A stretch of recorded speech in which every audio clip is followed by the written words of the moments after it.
Hi friends, welcome to Tutors Funny Tamil. இன்னைக்கு நம்ம சேனல்ல நாங்க பார்க்க போற விஷயம் என்னன்னா இந்த RBன்ற லோகோ வந்து எப்படி டிசைன் பண்ண போறோம்னு தான் பார்க்க போறோம். நம்மளோட லாஸ்ட் வீடியோ சீரிஸ்ல நம்ம பார்த்தோம் இந்த RDB லோகோ எப்படி டிசைன் பண்றது, இந்த டெக் இந்தியா இந்த மாதிரி ஒரு லோகோ எப்படி டிசைன் பண்றதுன்னு சொல்லி பார்த்தோம். இதெல்லாம் பார்க்காத நண்பர்கள் வந்து இந்த ப்ரீவியஸ் வீடியோஸ் டியூட்டோரியல்ஸ் பாருங்க. இன்னைக்கு நாங்கள் பார்க்க போகிற விஷயம் என்னன்னா RBன்ற லோகோ வந்து எப்படி டிசைன் பண்ண போகிறதுன்னு சொல்லிட்டேன். அதுக்கு வந்து நான் என்ன பண்ண போகிறேன்னா இந்த இல்லஸ்ட்ரேட்டர் டாக்குமெண்ட்டை ஆல்ரெடி நான் ஓப்பன் பண்ணியிருக்கேன். இதில் போய்ட்டு ஃபைலில் போய்ட்டு நியூ, இதில் போய்ட்டு நான் சைஸ் வந்து நான் வந்து தீர்மானிச்சுக்கிறேன். 21 சென்டிமீட்டர் அண்ட் ஹைட் வந்து 21 சென்டிமீட்டர் கொடுத்துக்கிறேன். ரைட் ரைட் யூனிட்டை வந்து சென்டிமீட்டரில் வச்சுக்கிறேன். ஹார்ட் போர்டு வந்து 1 கொடுத்துக்கிறேன். ரைட், இதுதான் இந்த கஸ்டம். ரைட், கஸ்டம் சைஸ் ஒன்று கொடுத்துக்கிறேன். அதாவது லோகோ ஒன்று செய்கிற நேரம் நீங்கள் இந்த சைஸை பேஸ் பண்ணி செஞ்சீங்கன்னா உங்களுக்கு ரொம்ப லேஸாக இருக்கும் லோகோ செய்கிறதுக்கு. Right, 21 centimetre with 21 centimetre height. Right, இதில் வந்து யூனிட் வந்து சென்டிமீட்டரில் கொடுத்துட்டு ஓகே பண்ணுறேன்.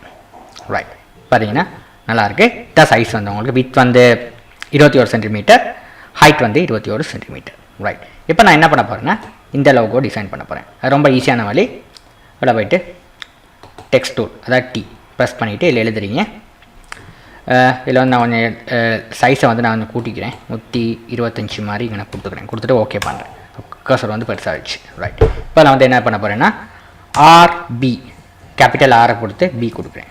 ரைட், இல்லைன்னா நீங்கள் வந்து இப்படி எழுதிக்கணும். சும்மா RBன்னு கொடுத்துட்டு ஈஸியான வழி இதை செலக்ட் பண்ணிவிட்டு இதில் போய்ட்டு நீங்கள் பாருங்கள் டைப்பில் போய்ட்டு சேஞ்ச் கேஸில் வந்து அப்பர் கேஸ் கொடுத்தீங்கன்னா இந்த மாதிரி வந்துடும்.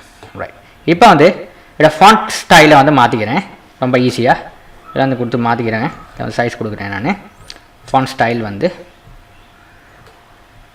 நான் யூஸ் பண்ணுறது வந்து இதை நான் யூஸ் பண்ணுற சைஸ். ரைட், இந்த ஸ்டைலில் கொடுத்தா இந்த மாதிரி வரும். ரைட், இதில் வந்து நான் வந்து இதை கொஞ்சம் பெருசாக்கிக்கிறேன். உங்களோட ஷிஃப்ட் கீயை ப்ரெஸ் பண்ணியும் இந்த மாதிரி பெருசாக்கிக்கலாம் லோகோவை. ரைட், ஷிஃப்ட் கீயை ப்ரெஸ் பண்ணிவிட்டு நீங்கள் எழுதிங்கன்னா தான் ப்ரொஃபஷனலாக வரும். ஒரு ஆப்ஜெக்ட் இருக்கிற மாதிரியே தான் இந்த மாதிரி வரும். சரியா? ரைட், இப்போ அடுத்த விஷயம் என்ன பண்ண போகிறேன்னா இதில் இது RB. ரைட், இது RB RM இல்லை RB. Right, RB. ரைட், இப்போ என்ன பண்ண போகிறேன்னா இந்த ரெண்டு ஆப்ஜெக்ட், இந்த ரெண்டு டெக்ஸ்ட்டையும் வந்து நான் வந்து ஒரு ஆப்ஜெக்டாக மாற்ற போகிறேன். எப்படி ஒரு ஆப்ஜெக்டாக மாற்றுறதுன்னா இல்லஸ்ட்ரேட்டரை பொறுத்தவரை ரொம்ப ஈஸியான வழிங்க. இதில் பாருங்கள், இந்த டெக்ஸ்ட்டை செலக்ட் பண்ணிக்கோங்க. செலக்ட் பண்ணிட்டு பாருங்கள், உங்களோட மெனு பாரில் ஆப்ஜெக்ட்னு சொல்லி ஒரு ஆப்ஷன் இருக்குது மேலே மெனு பாரில். ரைட், இந்த ஆப்ஜெக்ட்ன்ற விஷயத்துக்கு செலக்ட் பண்ணிங்கன்னா இதில் பாருங்கள் எக்ஸ்பேண்ட்னு சொல்லி ஒரு ஆப்ஷன் இருக்குது. இதை செலக்ட் பண்ணிங்கன்னா உங்களுக்கு வந்து ஆப்ஜெக்ட் ஃபில் இந்த மாதிரி இருக்குது. ரெண்டும் டிக் பண்ணி இல்லாட்டி டிக் பண்ணிக்கொள்ளுங்க. ஓகே பண்ணிங்கன்னா இது வந்து டெக்ஸ்ட் வந்து ஆப்ஜெக்டாக மாறிடும். இப்போ உங்களுக்கு இதில் டைப் பண்ணலாம் முடியாது. பார்த்தீங்கன்னா டைப் பண்ணலாம் ஒன்றுமே முடியாது. இதில் எடிட் பண்ணலாம் முடியாது. ஏன்னா இதை வந்து நீங்கள் வந்து ஒரு ஆப்ஜெக்டாக மாற்றிட்டீங்க. ரைட், இப்போ இதை செப்பரேட்டாக நீங்கள் பிரிக்கணும்னா ரைட் கிளிக் பண்ணியாச்சு, அன்குரூப் பண்ணிங்கன்னா இது வேறு ஆப்ஜெக்ட். சரியா? இப்போ இந்த ஆப்ஜெக்ட்டுக்கு தான் நான் வந்து என்ன செய்ய போகிறேன்னா கலரை வந்து மாற்ற போகிறேன். இந்த ரெட் கலருக்கு மாற்ற போகிறேன். இதுக்கு இந்த கலர் கொடுக்க போகிறேன். கொடுத்துட்டு இந்த மாதிரி மாற்றிக்க போகிறேன். அப்போ எப்படி செய்கிறதுனா அதை இதுக்கு வந்து நான் வந்து கலரை வந்து கொடுக்குறேன். இதை செலக்ட் பண்ணிவிட்டு ஃபில் கலரை கொடுக்குறேன். ஒரு இந்த கலரை கொடுக்குறேன். ரைட், இதுக்கு வந்து ஒரு ரெட் கலரை கொடுக்குறேன். இது டபுள் கிளிக் பண்ணியாச்சு. இந்த மாதிரி ரெட் கலரை கொடுக்குறேன். உங்களுக்கு தேவையான கலரை இதில் சூஸ் பண்ணிக்கலாம். நான் வந்து ரெட் கலரை கொடுக்குறேன். ரைட், கொடுத்தாச்சு. இப்போ என்ன பண்ண போகிறேன்னா எனக்கு வந்து இந்த துண்டு மட்டும் இந்த மாதிரி கட்டாகி வரணும். அதுக்கு ஈஸியான வழி எப்படி செய்கிறதுன்னா ரொம்ப ஈஸி. உங்கள் ஜூம் டூல் எடுத்துக்கணுங்க. ஜூம் டூல் எடுத்து முதல்ல ஜூம் பண்ணிக்கிறீங்க அந்த ஆரை. ரைட், ஜூம் பண்ணிவிட்டு இப்போ இப்படி ஜூம் பண்ணிட்டீங்கன்னா தான் உங்களுக்கு லேஸாக இருக்கும் இந்த ஹார்ட் ஒர்க் செய்கிறதுக்கு. அதாவது ஒவ்வொரு ஹார்ட் ஒர்க் செய்கிற நேரமும் நீங்கள் ஜூம் டூலை பயன்படுத்தி ஜூம் பண்ணி செஞ்சீங்கன்னா உங்களுக்கு ரொம்ப ஈஸியாக இருக்கும். Right, okay. இப்போ நீங்கள் அந்த ஆப்ஜெக்ட் அங்கே கிட்ட மூவ் பண்ணுற நேரம் நீங்கள் ஸ்பேஸ் பாரை நீங்கள் கிளிக் பண்ணிங்கன்னா இந்த மாதிரி உங்களுக்கு ஹேண்ட் டூல் வரும். அதை நீங்கள் இந்த மாதிரி இழுத்துக்கலாம். Right, okay. இந்த மாதிரி வெளியே செஞ்சுக்கொள்ளுங்க. ரைட், இப்போ என்ன பண்ண போகிறேன்னா இங்கே நான் வந்து உங்களோட ரெக்டாங்கிள் இந்த டூலுக்கு போயிட்டு இதில் வந்து உங்கள் ரெக்டாங்கிள் டூலை செலக்ட் பண்ணிங்க. செலக்ட் பண்ணிவிட்டு எனக்கு ரெக்டாங்கிள் ஒன்று வரையணும் இப்படி இல்லை இந்த மாதிரி சரியாக இந்த கோனருக்கு சரியாக ரெக்டாங்கிளை பிடிச்சி வரைச்சிக்கிறேன். சரியாக இந்த துண்டுக்கு.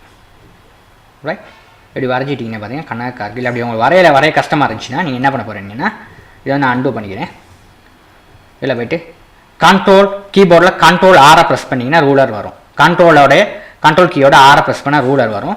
ரூலரில் இந்த மாதிரி வச்சுக்கலாம். நீங்கள் வரைகிற நேரம் உங்களுக்கு கஷ்டமாக இருந்தால், சரியாக அந்த இடத்த பிடிச்சி வரைகிற கஷ்டமாக இருந்துச்சுன்னா இந்த மாதிரி வச்சுக்கலாம். இப்போ நீங்கள் ரெக்டாங்கிளை பிடிச்சி லேசான வழியில் இந்த மாதிரி வச்சு வரைஞ்சிக்கலாம். கணக்காக வரைஞ்சிக்கலாம். ரைட், இப்படி வரைஞ்சிக்கிட்டிங்கன்னா இந்த மாதிரி வரும். சரியா, இந்த மாதிரி வரைஞ்சிக்கலாம். ரைட், வரைஞ்சிட்டு நீங்கள் என்ன பண்ணணும்னா, எனக்கு இந்த ஆப்ஜெக்ட் செலக்ட் பண்ணிவிட்டு இதில் வந்து என்ன பண்ணணும்னா, இந்த ஆப்ஜெக்டை ஃபஸ்ட் செலக்ட் பண்ணுங்கள். ஷிஃப்ட் கீயை ப்ரெஸ் பண்ணிக்கிட்டு இந்த ஆப்ஜெக்ட், ரைட், ஃபஸ்ட் இந்த ஆப்ஜெக்ட் செலக்ட் கிளிக் பண்ணுங்கள். ஷிஃப்ட் கீயை ப்ரெஸ் பண்ணிக்கிட்டு இந்த ஆப்ஜெக்ட் செலக்ட் பண்ணுங்கள். ஏன் ஷிஃப்ட் கீயை ப்ரெஸ் பண்ணிட்டு செலக்ட் பண்ணுறோம்னா, இந்த 2 ஆப்ஜெக்ட்டும் ஒன்றா செலக்ட் ஆகும். செலக்ட் ஆனதுக்கப்புறம் இங்கே போயிட்டு விண்டோஸில் போயிட்டு பாத் ஃபைண்டர்ன்ற ஆப்ஷன், ரைட், இந்த பாத் ஃபைண்டர்ன்ற ஆப்ஷன் வந்து கிடச்சிருச்சுன்னா இதில் போய்ட்டு நீங்கள் என்ன பண்ணணும், ஆப்ஷன் வந்து ட்ரீம்ன்றதை கிளிக் பண்ணுங்கள். கிளிக் பண்ணால் அது ட்ரீம் ஆயிடும். இப்போ வந்து நீங்கள் இதில் போய்ட்டு ரைட் கிளிக் பண்ணியாச்சு, அன்குரூப் கொடுத்துட்டு இதை செலக்ட் பண்ணிவிட்டு இதை எனக்கு அழிக்கணும்னா இதை செலக்ட் பண்ணிவிட்டு டிலீட் கீயை ப்ரெஸ் பண்ணால் உங்களுக்கு இந்த மாதிரி அவுட்புட் கிடைக்கும். சரியாங்க, இப்போ பார்த்தீங்கன்னா உங்களுக்கு அவுட்புட் இப்படி கிடைச்சிருச்சு. இப்போ எனக்கு இந்த கலரையும் வந்து இந்த கலருக்கு எனக்கு செட் பண்ணணும்னா இப்போ பார்த்தீங்கன்னா அப்படி தான் செட் பண்ணியிருக்கேன். இல்லை இப்படி சிம்பிளாக இது வந்து இப்போ பார்த்தீங்கன்னா இந்த மாதிரி ஒவ்வொரு ஆப்ஜெக்ட்டும் வேறு மாதிரி போயிடுச்சு. இப்போ இதை செலக்ட் பண்ணிவிட்டு அவங்களோட ஹை ட்ராப்பர் டூவில் செலக்ட் பண்ணிவிட்டு உங்களுக்கு தேவையான கலர் இந்த கலர் செலக்ட் பண்ண நேரம் இங்கே வந்துருச்சு. ரைட், ஹை ட்ராப்பர் டூல் எதுக்கு பாவிக்கிறோம்னா, நமக்கு தேவையான கலர் வந்து இந்த ஆர்ட் ஒர்க்கில் இருந்துச்சுன்னா அந்த கலரை வந்து நம்மளோட ஆப்ஜெக்ட்டுக்கு அப்ளை பண்ணுறதுக்கு இந்த மாதிரி சூஸ் பண்ணிக்கலாம். இப்போ இந்த கலர் வேணும்னா இதை கிளிக் பண்ண இந்த கலர் வரும். எனக்கு இந்த கலர் தான் வேணும், இந்த கலர் செலக்ட் பண்ண இப்படி வந்துடும். ரைட், இப்போ வந்து நான் என்ன பண்ண போகிறேன்னா இதை வந்து ஜூம் அவுட் பண்ணி பார்க்க போகிறேன் எப்படி இருக்குன்னு சொல்லி. ஜூம் அவுட் பண்ணுற நேரம் உங்களுக்கு கீபோர்டில் வந்து கண்ட்ரோல் கீயோட மைனஸ் அடிச்சிங்கன்னா ஜூம் அவுட் ஆகும். கண்ட்ரோல் கீயோட மைனஸ் ப்ளஸ் அடித்தா ஜூம் இன் ஆகும். கண்ட்ரோல் கீயோட மைனஸ் அடித்தா ஜூம் அவுட் ஆகும். ரைட், ஸ்பேஸ் பாரை நீங்கள் கிளிக் பண்ணுற நேரம் உங்களுக்கு இந்த மாதிரி ஹேண்ட் டூலில் இந்த மாதிரி அட்ஜஸ்ட் பண்ணிக்கொள்ளக்கூடியதாக இருக்கும். ரைட், இந்த மாதிரி சில விஷயங்களை பயன்படுத்தி நீங்கள் உங்களோட ஹார்ட் ஒர்க்கை நீங்கள் செஞ்சுக்கிட்டிங்கன்னா ரொம்ப ஈஸியாக இருக்கும். ஷார்ட்கட் கீ ரொம்ப முக்கியம் இல்லஸ்ட்ரேட்டரை பொறுத்தவரையில். இந்த ஜூம் பண்ணுற நேரம் கண்ட்ரோல் ப்ளஸ், ஜூம் அவுட் பண்ணுற நேரம் கண்ட்ரோல் மைனஸ், ஹேண்ட் டூல் வந்து ஸ்பேஸ் பார், இதெல்லாம் ரொம்ப கவனத்தில் நீங்கள் கொள்ளுங்கள். நீங்கள் இல்லஸ்ட்ரேட்டரில் ஒரு லோகோ டிசைன் பண்ணுற நேரம். இந்த வீடியோ உங்களுக்கு பிடிச்சிருக்குன்னு நம்புகிறேன். பிடிச்சிருந்தா உங்கள் ஃப்ரெண்ட்ஸுக்கும் ஷேர் பண்ணுங்கள், சப்ஸ்கிரைப் பண்ணுங்கள். ட்விட்டர்ஸ் ஃபனின்ற சேனலை சப்ஸ்கிரைப் பண்ணுங்கள். தேங்க்யூ ஃபார் வாட்சிங்.